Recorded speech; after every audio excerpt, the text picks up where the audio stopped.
Hey, what's up, everyone? My name's Lionel. I'm your host for LT Productions. You are watching I Watch You Watch. We are covering Married to Medicine. This is season 11, episode 14. This is the finale before the finale. The next episode is finale. Thank God. I appreciate everyone for coming to my channel. Please like this video, and also you can subscribe and leave your comments below. Let's get into this episode. Okay, so y'all. I have thoughts, and in a way I'm kind of just tired even going over it, because people think that this should be this and this should be that. Whatever. Whatever. And I'm talking about the whole Greg and T situation. Anyway, we go through our interludes. I have no clue. Let me stop. I need to stop. I want to be shady right away and just complain about something. I was about to. Toya did an interview with her son. Her son is her in a boy form or in a male form. He got that mouth just like her. Greg and Brownlee, they had a scene about making tea. I think we ended off with Jackie and Simone. This is probably the only doctor visit I'm going to oblige, because I do at this point skip Dr. Jackie's doctor scenes. They sit down and talk. They talk about Phaedra. I know of. Phaedra closed out her end of the bargain as far as writing checks. It was over a month later, and I think that's what people were getting kind of, I don't think that they knew, and they just thought, why are they sitting up here tripping? Well, it was a month later that you said that you were going to commit to this. And then I'm seeing people in the comments like they know, oh, I know that she had to go liquidate assets and all this stuff. But if you got it like that, then you got it like that, then you can get it as soon as possible. 2 bank accounts or whatever. Cool that you got it. I'm glad that you paid your balance. But quit acting like y'all know about money and you need to liquidate this because you don't have this much money. If you don't have this much money, then you made a vow and you had to work some things out in order to get this cash.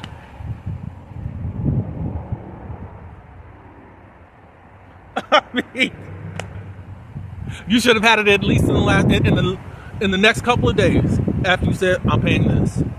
In the next couple of days, you should have had it. Let's stop it. Y'all acting like there was no due date for stuff.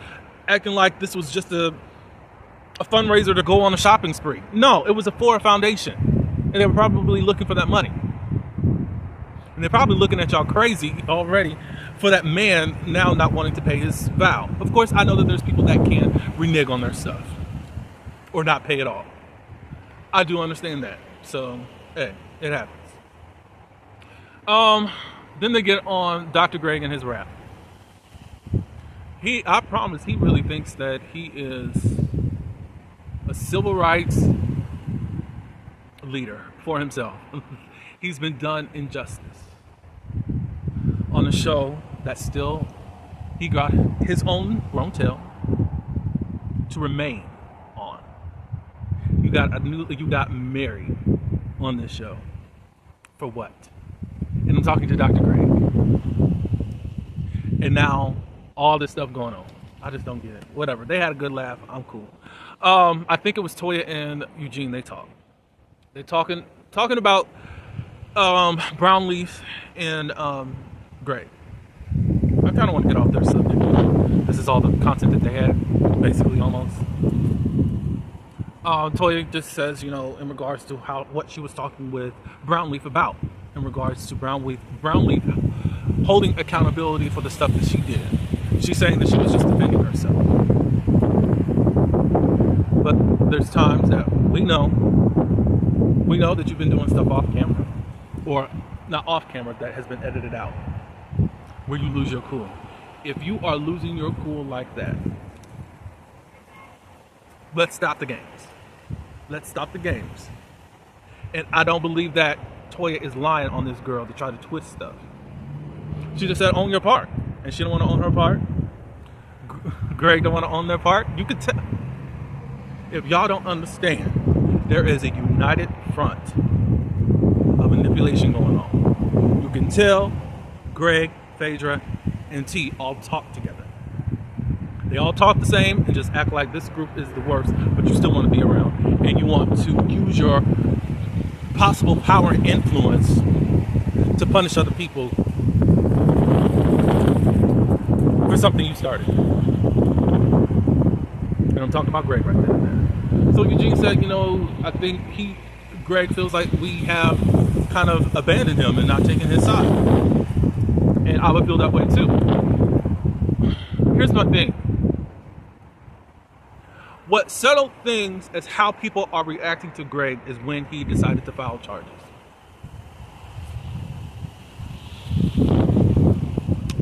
Similar situation. Candace on Potomac. She filed charges against Monique. Monique actually assaulted Candace. Candace was full of anger and she felt like she was in between a rock and a hard place. Monique showed no remorse. She didn't know what to do. And she wanted to regain power over an injustice of hers. Greg, nobody hit you. They chased you. They didn't threaten you, say that I'm going to come and pump your guts full of lead. That didn't happen. It was an unfortunate situation. They lost their cool. Both men did. And it was about to go down. It didn't go down. Sorry, sir. You're a loser. And I can call you a loser even more, just not even from the King situation. You love to bully and abuse women. But now you're disrespected. Now you're disrespected. Stop it. I just don't know if I can agree. I'm trying to see where he's in the right in this. And I don't see that. I'm sorry. You are just a poor little old man being a Karen, or Ken, if you want to call it that. For something that if you wanted to have a conversation, you could. But you don't. Because then you will lose your power that you got. Because you feel like you lost your power and you're trying to gain control of that. And since you got sunned, you want to try to sun him by the law. So, Toya was asking Eugene, could you go back to at least talk to Greg to see if he can take accountability for his part in this? The man keeps saying King is ready to squash the stuff and take accountability. But this therapist or psychiatrist, whatever he is, he deals with mental stuff, but with other people, but he's mental.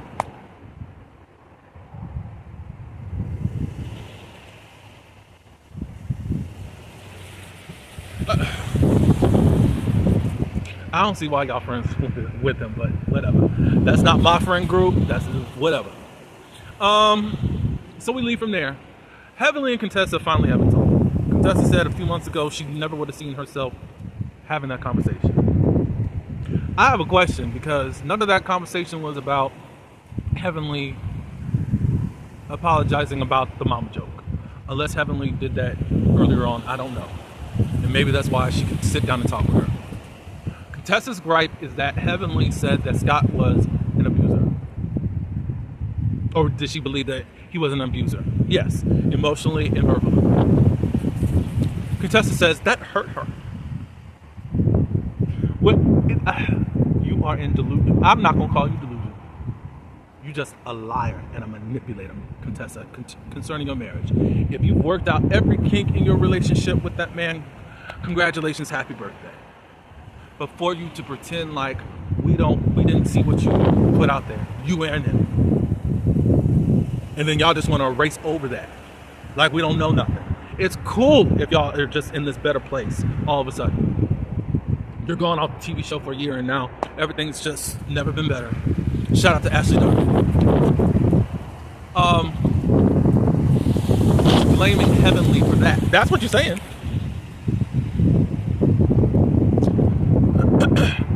Heavenly, she said that, can you just admit that you were wrong and I was wrong? And then Contessa's like, where would I go wrong at? Ma'am, still Contessa did something her last season, whether people want to agree to it or not. It was just kind of like weird. if you felt like Heavenly did you wrong, you decided to use the show as a way to, I guess, right the evils that she did, but never could tell her to her face. But you had to get on the show to now perform. And that's where I've always looked at you crazy. I probably could have respected you a whole lot more as far as how you felt for whatever Dr. Heavenly did, whether I felt like anything Dr. Heavenly was doing was wrong, if you came to her in a different way. But Dr. Heavenly again says, and other people account, that she didn't know that there was a problem. And you could show up on camera with the problem.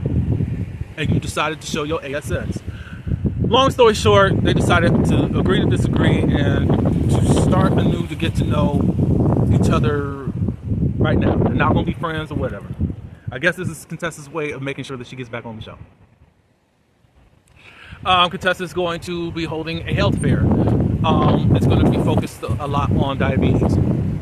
I think it's well, and I think we need to see more health stuff. I ain't talking about Dr. Jackie's trip. Let's do some more health fairs or something like that. I would like a little bit more of that. Less this couple crap and more medical stuff. Let's just switch it up for a minute. How about that? Purveyors a pop instead of just being messy. Can you do anything else? But Contessa wants to invite everyone.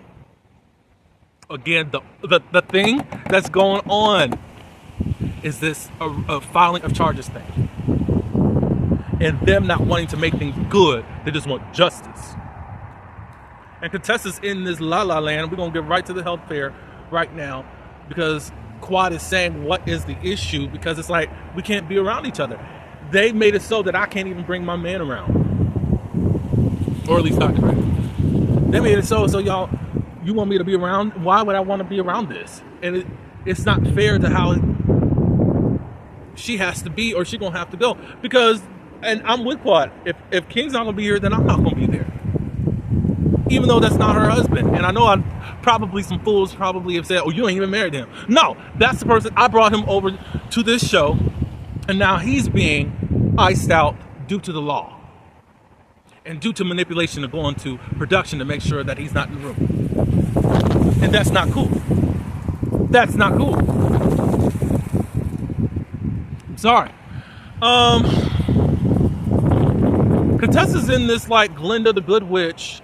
Wouldn't you like to know that good conquers over evil? Like you're missing that, and you were the one to report that to the group. So Dr. Heavenly says, look, this is the issue as to why she don't want to be around here in this whole group. There's police charges against the person. Sorry for the win. I apologize. Contessa doesn't want to hear it. Contessa and Heavenly got into a mini argument, and Contessa told her to go. For what? And Dr. Heavenly didn't even insult you. Dr. Heavenly spoke up and said what the real issue is, instead of you trying to put on rose color or paper glasses or whatever they call it. You're wanting this to open this space for Brown Leaf and them. I think that they would have been open to it, but now there is a further violation. Whatever. So Quad leaves as soon as she finds out that they're coming and they're on the way here. They come in. The guys go sit with Greg. He's not budging. He just feels like he's been disrespected. And they're still trying to find a way to at least have a conversation. He don't want it. And T's just, I've tried. I don't know how to do this group. Blah, blah, blah, blah, blah. Okay, then go. Y'all go enjoy the beginning of your new marriage. But what y'all really want them to do is choose y'all over Quad. Quad wouldn't even come to that conclusion if those arrest charges hadn't come. Sorry. That's all I got. I kind of was just fussing, and I don't really have that much. Because this is so tired and through. They're all allies. Phaedra, Dr. Greg, and Brown Leaf. Brown Leaf is influenced by Greg and also Phaedra. Phaedra got the golden ticket and got out of Dodge because she had a plan B. That's all that was. That's all that was. It left y'all high and dry. But she's your friend. Okay. But yeah, I see the game plan. I see the manipulation. I see the deception. And kudos to you if you get what you want. I think that you are a low down, dirty little man. And that's how you'll always be. That's how you'll always be. Tell me your comments below. Thank you for coming by. Like this video and subscribe. Until the next one, peace.